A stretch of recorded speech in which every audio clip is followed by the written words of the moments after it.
Well, আজ তোমাদের নিয়ে যাব পুরীর মন্দিরের কাছের যেসব লোকাল সাইট সিনগুলো আছে সেখানে।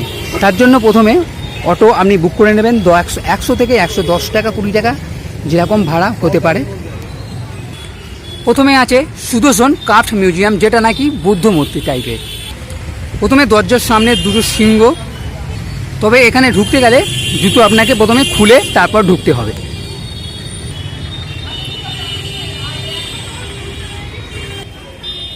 সামনে একটা বুদ্ধর মূর্তিও আছে।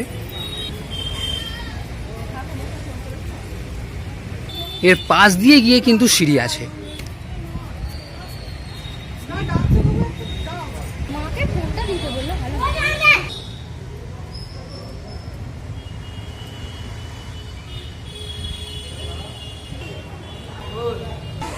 এখানে 5টা থেকে 7টা লোকাল সাইট সিন আছে এবং সিঁড়ি থেকে নেমেই এখানে বেশ গণেশের মূর্তি, হনুমানজির মূর্তি। এবার আমরা চলে এসেছি মাসির বাড়িতে। তবে দুঃখের বিষয়, ভেতরে নাকি কাজ চলছে, সেই জন্যে অনেকদিন ধরেই এটা বন্ধ আছে, সেই জন্য বাইরে থেকেই দেখে চলে আসতে হবে।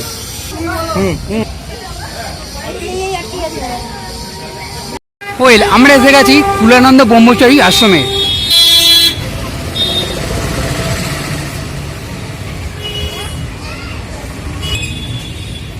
প্রথমে ঢুকেই বাঁদিকে ডান দিকে একটা গার্ডেন মতন আছে, কিন্তু ভেতরে বেশ অপূর্ব দৃশ্য আছে।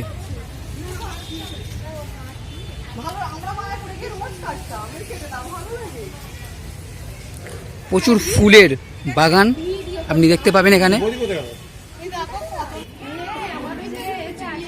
ভেতরে ঢুকে কিন্তু আপনার বেলুড় মঠের কথা মনে হতে পারে, যদি আপনি যান তাহলে বুঝতে পারবেন।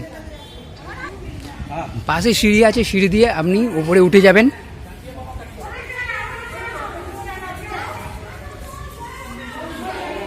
মন্দিরের ভেতরটাও বেশ চমৎকার। সামনে একটা নন্দীর মূর্তিও আছে।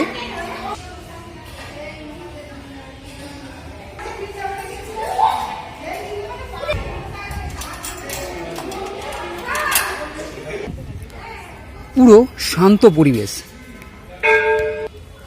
এই জায়গায় এসে আপনার একটা আলাদাই অনুভূতি হবে। এবং এখানে একটা বিশাল বড় একটা শিবের মূর্তিও আপনি এখানে দেখতে পাবেন।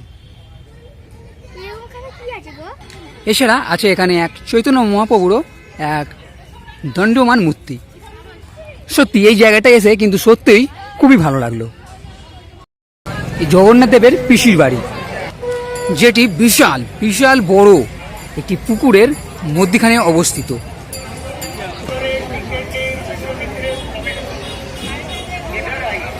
ভেতরে ঢুকতে গেলে নাকি 10 টাকা করে টিকিট করতে হবে।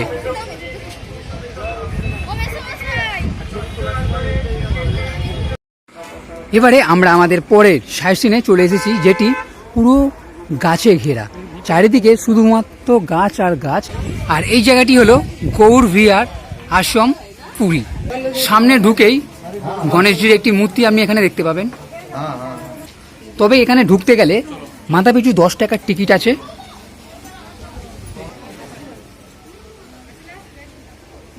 এবং সামনে ঢুকেই জগন্নাথ দেবের একটি মূর্তি আপনি এখানে দেখতে পাবেন।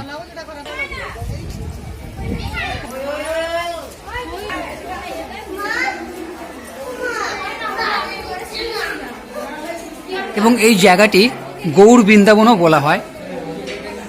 এটি মূলত শ্রীকৃষ্ণ এবং জগন্নাথ দেবের আশ্রম। দেওয়ালে আপনি শ্রীকৃষ্ণের নানা রকমের ফটো আপনি দেখতে পাবেন।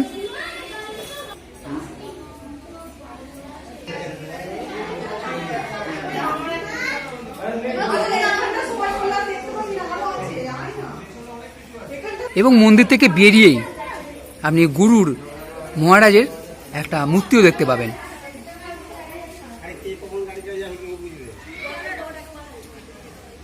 এই জায়গাটি মূলত শ্রীকৃষ্ণের জীবনের জিনিসগুলো তুলে ধরা হয়েছে। এবং ছোটবেলায় শ্রীকৃষ্ণের দুধু খাওয়া মানে একটা দৃশ্য আছে।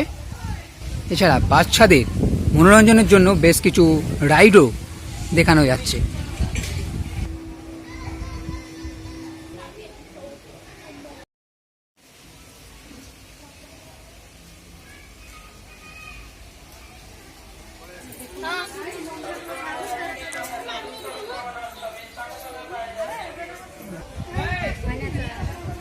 এবং রাধাকৃষ্ণের একটি মূর্তিও আছে। আর এটি হচ্ছে নিতাই গৌড়ের মূর্তি। ভাই সাহেব, এটা কি এত বড় হনুমানজির মূর্তি!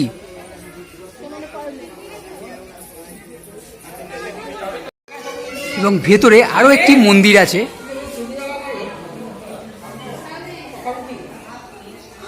এবং এই মন্দিরটি কিন্তু বিশাল বড়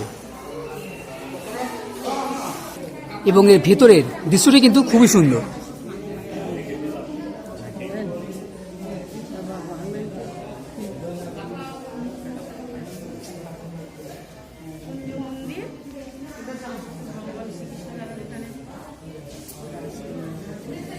আর এটা হচ্ছে কামধেনু। এবং এখানে আদি শঙ্করাচার্য, রামানুজ, মোট 5 জন গুরুর ছবিও আছে। এছাড়া সমুদ্র মন্থনের একটা দৃশ্য এখানে তুলে ধরা হয়েছে।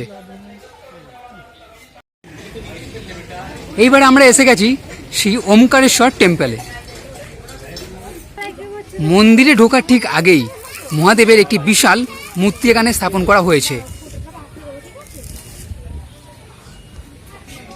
এবারে আমরা প্রবেশদ্বারের কাছে আছি।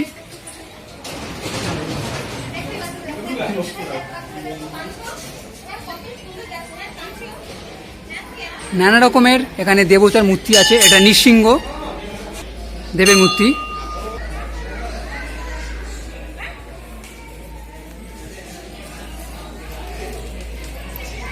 এবং বাঁদিকে ঢুকেই রামচন্দ্র এবং সীতা মায়ের একটি মূর্তিও আছে। সেখানে হনুমানজি এবং লক্ষ্মণ আছে।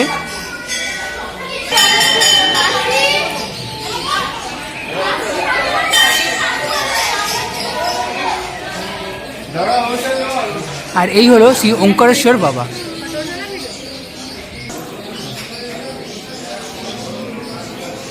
এবং এই মন্দিরের ভেতর দিকটাও কিন্তু বিশাল বড়। এখানে নানা রকম দেবদেবীর মূর্তি আছে।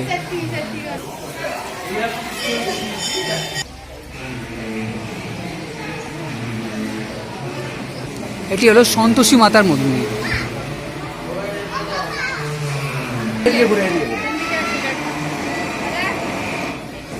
এবং তার ঠিক পরেই আছে এইটি, যার মুখের ভেতর দিয়ে আমরা ঢুকতে চলেছি। এবং এর ভেতরে আছে অনেক শিবলিঙ্গ। এবং সবকটা শিবলিঙ্গর কিন্তু আলাদা আলাদা নাম আছে। কোনোটি বাণেশ্বর, পরমেশ্বর, অন্তরেশ্বর, মানে যত কটা তীর্থক্ষেত্র আছে সবকটিরই মূর্তি এখানে আপনি দেখতে পাবেন।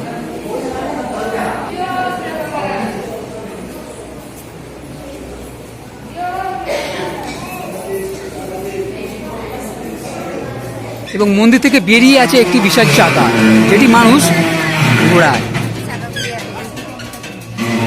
এবং এর পরেই আছে আরো একটা মন্দির।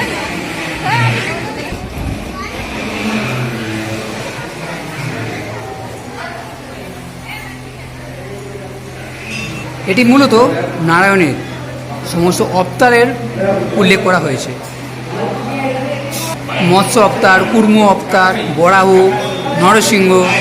এটি শ্রী নারায়ণের দুধসাগরে যে সহ্য অবস্থা সেটি এখানে আছে। এবং তার নাভি থেকে যে মিষ্টি ব্রহ্মাজি উৎপত্তি সেটাও আছে।